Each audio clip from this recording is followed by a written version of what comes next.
বহু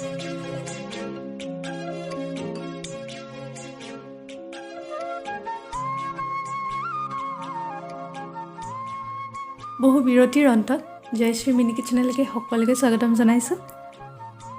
মানিছোঁ বাৰু বহু মাহেই হ'ল মই ভিডিঅ' আপলোড কৰিব পৰা নাই, আৰু এই ভিডিঅ'টো আপলোড হওঁতেও দেৰি হৈ যাব পাৰে।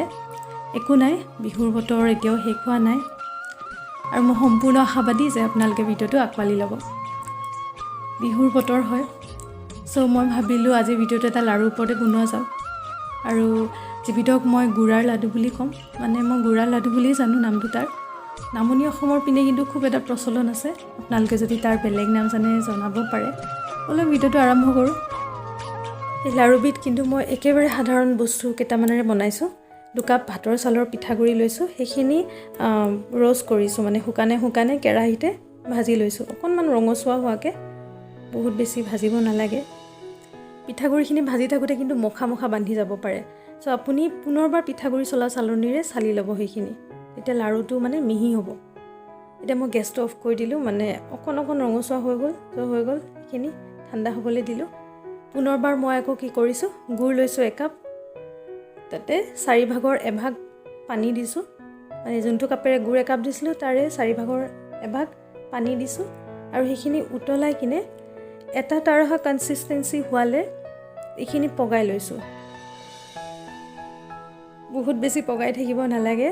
যদি বোলে আপোনাৰ পাকঘৰত এডভেঞ্চাৰ কৰাৰ মন এটা আছে, তেতিয়াহ'লে ডাইৰেক্টলি চুই কিনেও আপুনি কনচিষ্টেঞ্চিটো টেষ্ট কৰিব পাৰে। বোলো মন নাই তেনেকুৱা, তেতিয়াহ'লে আপুনি পানীতে দি কিনে চিৰাপটো টেষ্ট কৰি চাব তাৰ বনিছেনে নাই। ইয়াৰ পিছৰ পৰ্যায়ত এখন ডলা লোৱা হৈছে, তাত অকণমান পিঠাগুড়ি লৈছোঁ, তাৰ ওপৰতে গৰম গুড়ৰ চিৰাপ, মানে আপোনাৰ হাতেৰে যিমানখিনি গৰম সহ্য কৰিব পাৰে সিমানখিনি গৰম থকাকৈ ল'ব গুড়খিনি, কাৰণ গৰম গুড় হ'লে লাডুটো বন্ধাত অকণমান ইজি হয়। আৰু এই যে দেখুৱাইছোঁ ভিডিঅ'টোত, হাতৰ তলুৱাৰে গোটেইখিনি মিক্স কৰিব ডলাখনত হেঁচি। যদি আপোনাক লাগিছে যে এই মিশ্ৰণখিনি বেছি শুকান হৈছে, আকৌ অকণমান গুড়ৰ চিৰাপ এড কৰি দিব, আৰু এই হাতৰ তলুৱাখনেৰে হেঁচি কিনে মিক্স কৰিব।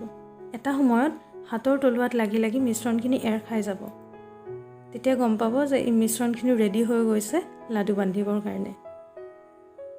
আৰু এনেকুৱা কৰিলে কি হয়, বস্তুটো মিহি হয় আৰু গোটেইখিনি ভালকৈ মিক্স হৈ যায়, প্লাছ বস্তুটো টাইট হয়।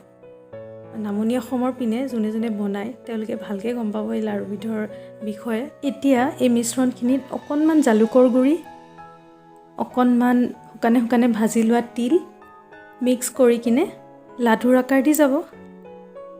কিছুমান বস্তুৰ লগত কিছুমান স্মৃতি জড়িত হৈ থাকে। মোৰ আকৌ এই লাড়ুবিধ দেখিলে বা খালে মামাহঁতলৈ মাহীহঁতলৈ খুব এটা মনত পৰে, কাৰণ বিহুৰ বতৰত পিঠাৰ লগতে বিহুৱানৰ লগতে এই লাড়ুবিধ খুব আনিছিলে, আৰু মই খাই কিনে এবাৰতো দাঁতো লৰাই পেলাইছিলোঁ, সেইটো বেলেগ কথা বাৰু।